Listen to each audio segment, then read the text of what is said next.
আগে যিনি চেয়ারম্যান ছিলেন মিজান ভাইয়ের invitation. We have a very good relation.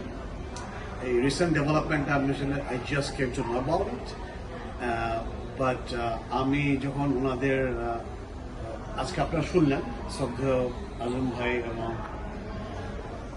Saleh ভাইয়ের কাছ থেকে যেভাবে স্ট্রাকচার করে ইয়াটা করা হচ্ছে, এটাতে একজন দায়িত্ববান মানুষ হিসাবে এটাকে সাপোর্ট করতে হবে।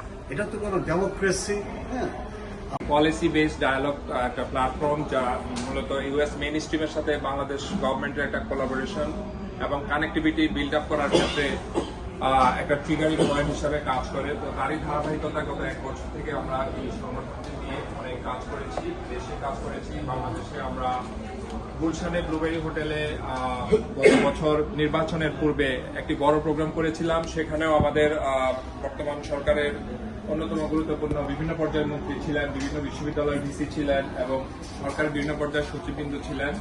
তো সেটা অনেক বড় হাউসফুল প্রোগ্রাম হয়েছে। সেই একই ধারাবাহিকতা আমরা যুক্তরাষ্ট্রে আসার পরেও এখানে ওয়াশিংটনে আমরা ইউএস যে ক্যাপিটাল হিলে বিভিন্ন প্রোগ্রাম করেছি এবং প্রেস ব্রিফিং আমাদের ওয়াশিংটনে ছিল। সেখানে আমাদের প্রেস মিনিস্টার গোলাম মুর্তজা ভাই